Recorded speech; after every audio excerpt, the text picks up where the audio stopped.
Off. Notification volume 0%. Good afternoon, and welcome to Blindformers.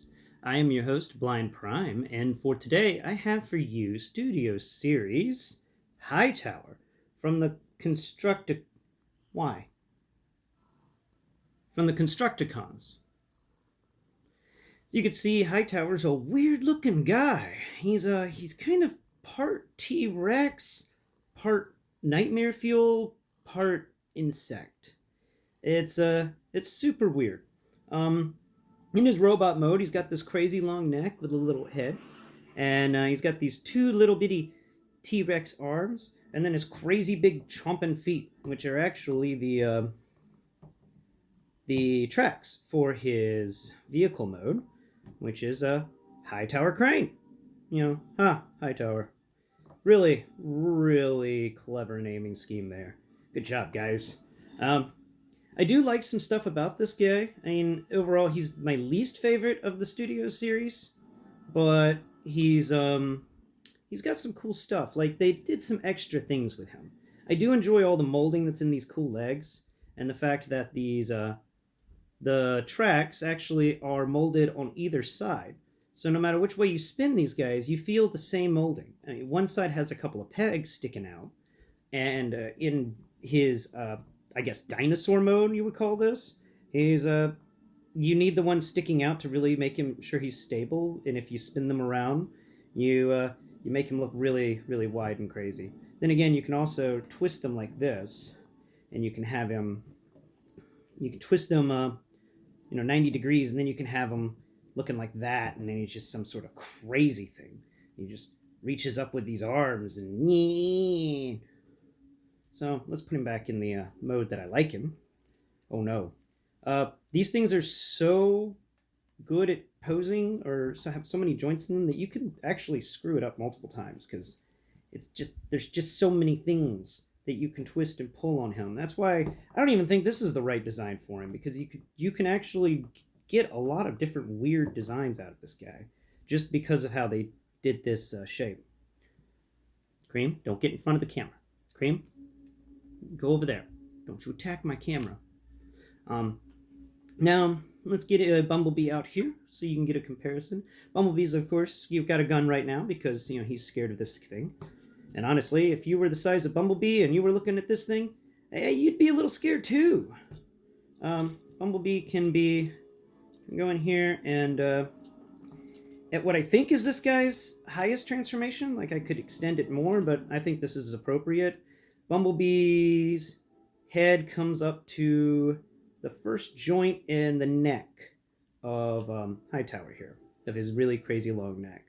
And that's pretty neat. And of course, Hightower can just spin around and use his crane to, bam, just knock him off. Just like that. Godzilla style. All right, let's see. We're going to measure him up to the head like we always do. And there you get it, 16 squares high.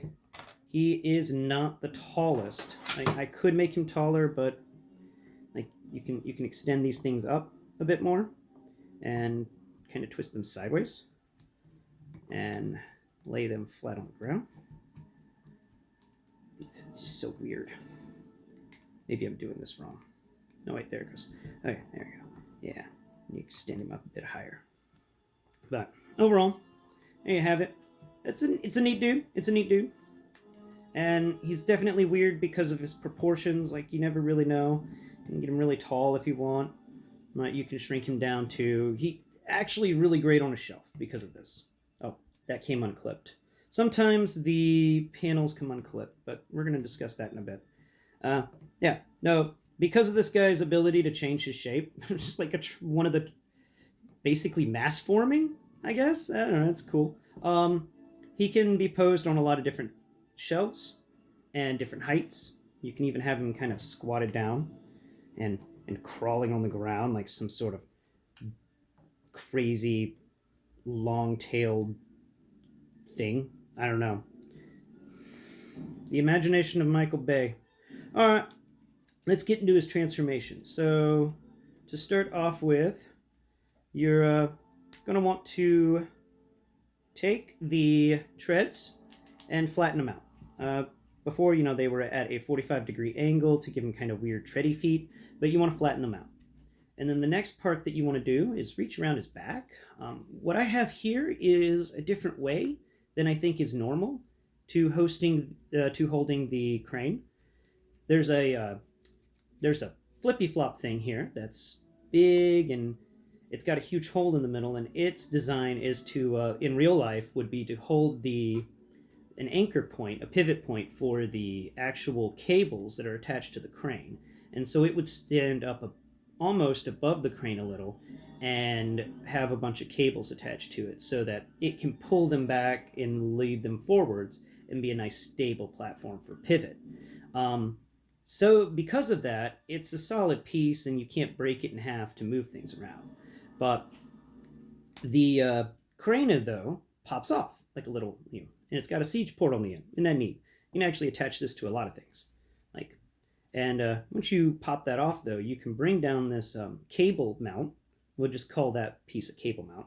And then allow the end of the socket that the crane pops into to fold in front of it.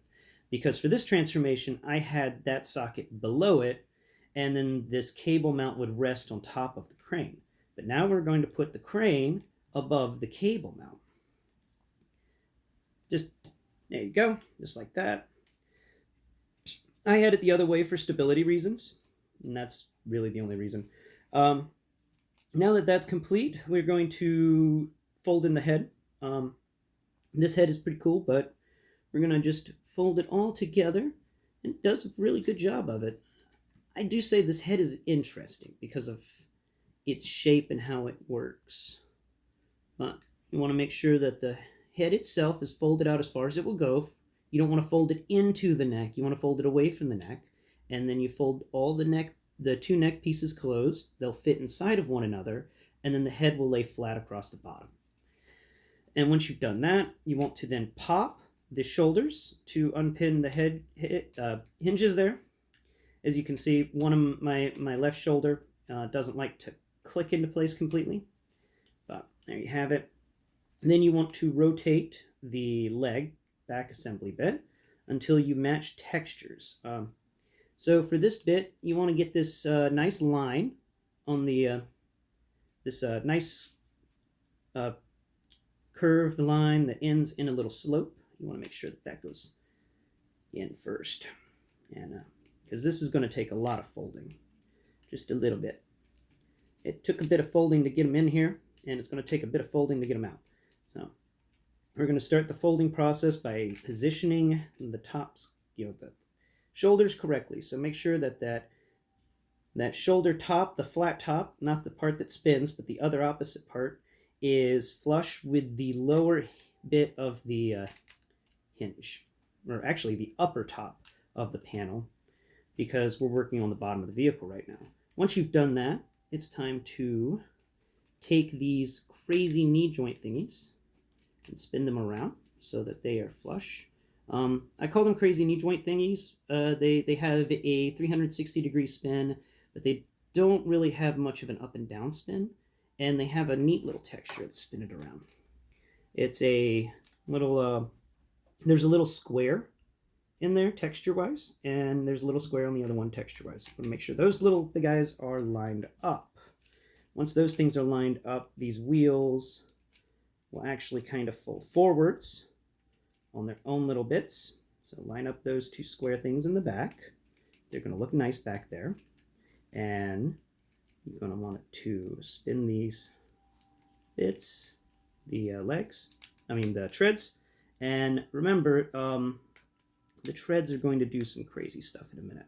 So you want to make sure that you have them correct, because in a crane truck or a crane like this, the treads will always be sticking out in front of the vehicle just a bit. You would think you line them up, but that's not true, because you got to think about counterweight issues. If you're picking up something heavy on the end of your crane, then you're going to need some stability in the front and less stability in the back, except for a counterweight, which this big back panel will be when we're finished. So as you fold in these tread feet, you want to look for and find the peg holes, which can be a little bit on the hard side if you're not looking correctly.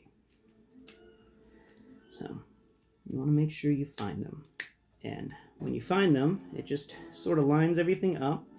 You can feel that a crane, nice thing about a crane is in its crane form, it's all straight lines. There's very few curves. So just think in straight lines. You want to line up the treads straight, then you line up the treads straight, and then you push in on the sides and make sure that you've clicked them in properly, and that did it. So there's the two treads now sitting pretty. Once those are complete, you want to make sure everything gets folded in. This is going to require you just moving your hands across and back and forth on this guy until you've got it correct. And now that you've done that, you want to make sure that this back panel is folded down properly.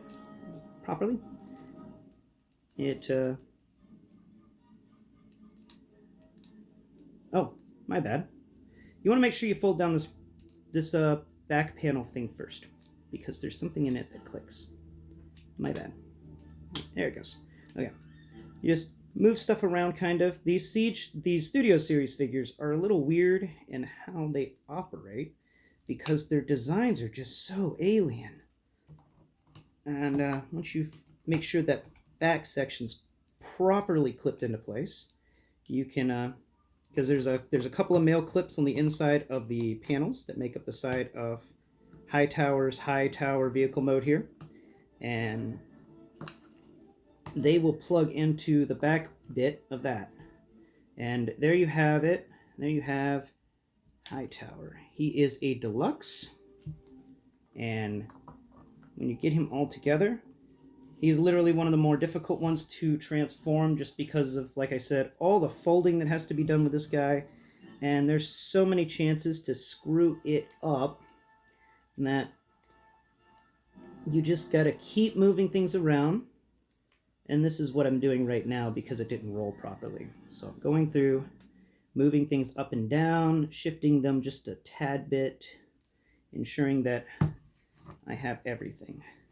This Studio Series has not been my favorite Transformers collection thing because of the fact that there's so many tiny panels that have to be folded so correctly. I just wish it was a bit on the bigger side, or more stable side. All right, there you go. That's as good as it's getting right now. He apparently is just having an off day for transformations. Oh wait, almost forgot. Oh no, I fell off. I have the actual crane wrong. You can spin the crane in its port. You just need to unplug it a bit and then rotate it. There it goes. Actually, you can just unplug it and plug it back in. There you go. And there's Hightower in his vehicle mode. Now, his vehicle mode, let's get the cliff jumper out here, is actually, cliff jumper is just a bit longer than the treads on either side of Hightower in his vehicle mode. And he can also, can he grab cliff jumper? Yes and no. He doesn't want to grab cliff jumper. Maybe the nose. Yeah, it was worth a shot. But that clip isn't good enough. But we can kind of stable it like that. Look at that. Looks like he's about to just grab up cliff jumper. Boom. Just knocked him over. Alright. Well, guys, oh, wait. Almost forgot. Let's discuss the actual length and stuff. We're going to measure him from this back end, which has the clip to plug into the Devastator. Listen to it. Yeah, that's a good strong ratchet, but it may not be strong enough for what's going to happen later. I'm not going to count the crane in this measurement. I'm only going to count the actual vehicle. So from the tip of the shoulder plug to the tip of the tread. And he stands 1, 2, 3, 4, 5, 6, 7, 8, 9, 10, 11, 12, 13, 14, 15 studs long in this mode, and width-wise, he is 1, 2, 3, 4, 5, 6, 7, 8, 9, 10 studs wide in his vehicle mode. So he is a bigger guy than normal. When I bought Hightower, I purchased him for $15 because that was the going rate. Nobody wanted a Hightower. He is the least of the Constructacons, in at least my opinion, because of his like weird shape and stuff. And also, he didn't really appear in the movie. Overload did not appear in the movie either. We'll get to Overload one day coming up. Nowadays, you can find it for like $30, $40 on the internet, and he makes up the right shoulder and bicep area of Devastator studio series from the Revenge of the Fallen movie. As transformations go, he is complex, and because of that extra bit of making sure you've twisted things correctly and clipped in things properly, I would say that he is more complicated than normal. Give him a 7 out of 10 in complexity range. And, well, actually, no, 6 out of 10 in complexity range because he's still such a small figure. He's very complex, but terribly small. So you can't really put a lot in there. And fun-wise, he is a fun figure to play with because he's got all sorts of different shapes that you can kind of fold him into when he's in robot mode. And I would say that his fun is definitely up there. He's a very fun little guy. Yeah. Anyway, guys, this has been Blind Prime, and you've been watching Blindformers. And I hope you've enjoyed the programming today, and I hope that you can find yourself getting a Hightower in the future for a decent price. It's definitely not worth the $40, and it's a deluxe, and not a very good deluxe at that. So, good luck, guys, in finding yourselves a Hightower at a decent price range. Anyway, until next Prime, I'm Blind Prime.